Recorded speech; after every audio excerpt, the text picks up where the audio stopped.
Good morning, everyone. Welcome back to my channel, Garden a Little. We are in Zone 6A, growing Zone 6A. This is central-ish Ohio. And today we're gonna harvest some kale because pretty soon it's gonna bolt. This crate right here to collect my kale. And if I don't collect it now, it's all gonna go to waste. So I'm gonna collect it now. I am going to freeze it for smoothies, soups, for future use. So I grew this from seed.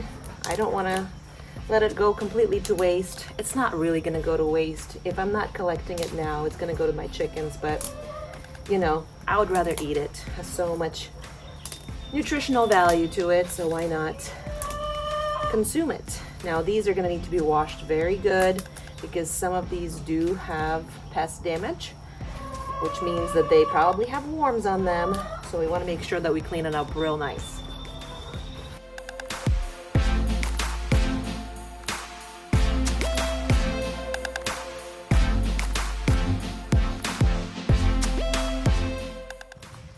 That is a full crate of kale. It's been a few days since I harvested that kale, and what I did was wash it up and put it in the freezer bags, and it's in my freezer for soups. That's my favorite thing to do with kale, soups. And it is not the vibe for soups right now because it is consistently above 80 degrees, hence the hose being out and my daughter playing with it. But let's see what else is going on. So the rest of this cauliflower is doing all right for the most part. I was washing and preserving my kale. What I've noticed is that the Russian red kale actually had less pest damage, less worms on it, and they were very sweet still compared to my native kale variety that I've planted.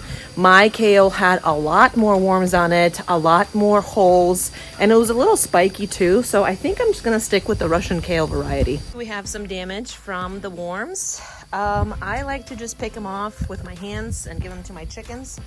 I got a nice head forming here. I have one small one over here. I don't know if it will do anything at all. Typically the cauliflower likes cooler weather, cooler temperatures, and like I said, it was been consistently above 80. So this cauliflower, I don't know if it's gonna get any bigger than this.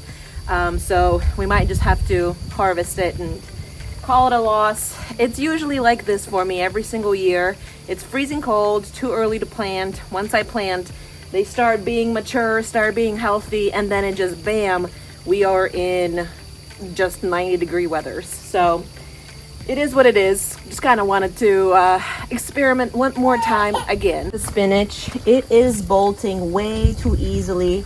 So I think I'm gonna call it quits with this variety altogether. So I'm just gonna pull it. I haven't harvested a single leaf of spinach with this variety. So I think that's it. I think I need to call it quits. Looking at my zucchinis over here, they're doing good. They're finally popping up. Looks like I got 3 plants that have popped up there. My Buena Mulata plant is looking very healthy. We got some blossoms forming there. I'm excited for these peppers. This is a rogue tomato that I stuck in there. This is the only cherry tomato that I have in my garden, and I won't be mad if it doesn't grow. The cherries, I don't know, they're just not my favorite. Here again we have a couple of different things going on. This is my bolted radish. I am saving seeds from this one, so I want it to bolt. Then I got a couple of small radishes that are still growing. Buena Mulata, looking great, flowering. This one is doing a little bit less, but it'll get there. I got a couple of garlic scapes that I need to, not garlic scape, I have a couple of garlic plants that I need to harvest. Got my sunflower going good, my celosia plants, and then my persimmon tree. Here in this bed, I got my zinnias that are, looks like they're gonna poke through here soon. Very excited about that. Got my jalapenos. They are flowering. Very excited about that. Got 3 of them here. My beans are coming up nicely. Again, a couple of tomatoes that I stuck in here. My Kazakh melons have finally awoken, so I'm excited about that. Looks like we'll have some baby blossoms. My catnip over here, nope, didn't do nothing. So no catnip this year. My strawberries have paused for this hot weather. I have not been getting any more strawberries. My daughter is disappointed, but we have been getting some black currant, either green or black currant, because it never gets to be ripe. We eat it. Here's a berry to show you. So for example, this right here, and if I don't pick it right away, the birds will. So we're kind of opting into eating them green. Not the best strategy, but at least we get to enjoy them.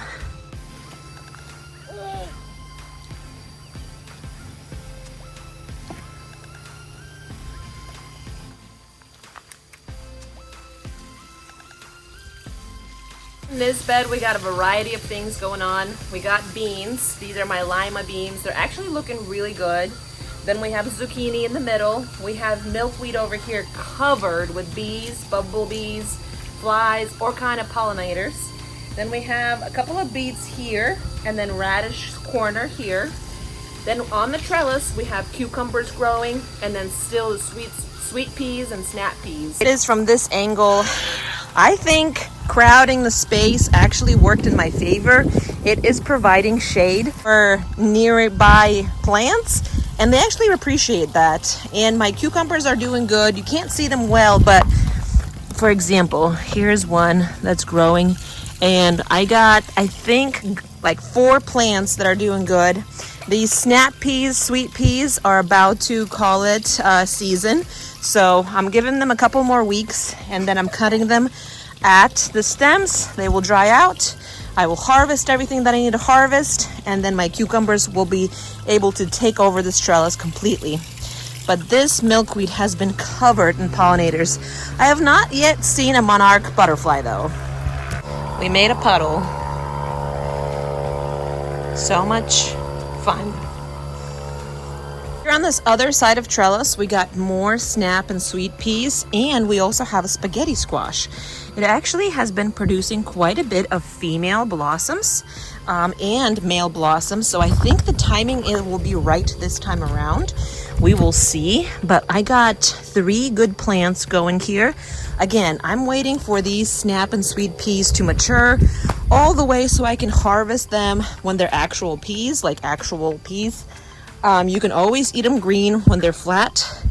It's up to you. Or you can wait until they get a little bulky, a little more round like this, and you actually have peas inside there where you can cook them just like, you know, dinner peas. So I'm just waiting for them to mature. So again, I will cut them at the bottom there. They will die back. I will harvest everything that I need to, and then my spaghetti squash will be able to take over the trellis. On this side of the same bed, here are my fava beans.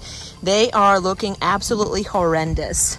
The aphids, the ants, and whatever else is on them just completely decimated them. So I am not getting any fava beans.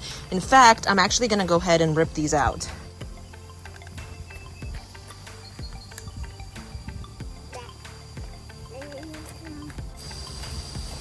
Such a shame, because they actually looked like healthy plants with big roots, but it's just encouraging more ants, encouraging more aphids, and they're spreading into my other plants, and I'm over it. You know, I gave them some time to come back, but it's just not happening. So I'm going to rip it up, and maybe in a week or 2, I'll plant some more fava beans. My most mature Buena Mulatas. Looks like we have the whole thing covered in blossoms, and here we have already a purple pepper being formed. Very excited about that. We have my lupines. They're dying back. It's just way too hot for them here. And then again, my other Buena Mulata. My tomatoes are looking absolutely gorgeous. In fact, I think every single tomato has at least blossomed, and most of it had formed some sort of fruit. Black beauties, they were actually my first to blossom, but they are covered in fruit here and then lower branches. Then we have the solar flare here.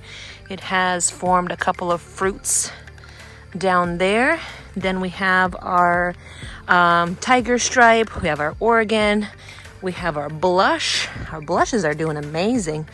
Look at that. And then I did plant sun gold, but they were saved seeds, and it actually looks like it cross-pollinated with the blue bosque, which honestly, I wasn't a fan of the blue bosque. Nothing wrong with growing variety of different plants, experimenting.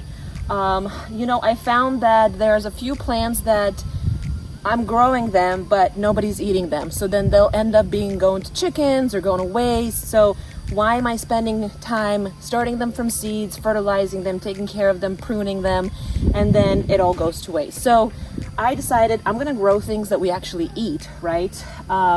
And blue bosque bumblebee variety was definitely one that we did not eat. So I really want them to be true sun gold tomatoes. It really doesn't look like it because it already has its purple hue. However, sometimes some tomatoes have a purple hue and it kind of just adjusts and fixes itself through whatever scientific things happening in the tomatoes. So I'm really hopeful that it is an actual sun gold tomato. We'll see. I got a couple more garlics to harvest in the middle, but again, guys, these blushes are our favorite and they are just so prolific right down there. Here we have some more of them growing. Look at that, tiger flare, and then green zebra over here. Looking great. All right, this bed right here needs a good trimming because these leaves are getting so gigantic that they are kind of falling towards my tomatoes. This needs to be trimmed, and I will probably trim it and actually use these stems. This is Swiss chard stems, not Swiss chard. This is rhubarb stems. So sweet, sour sort of vibes, and they're looking real healthy. So I think I'm gonna trim them back and give my peppers and tomatoes some more space to grow.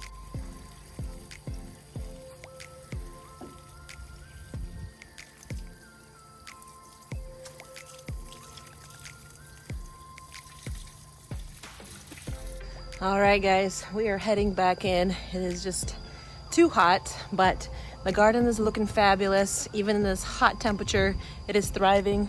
I am watering it every other day still because of the mulching method that I have done.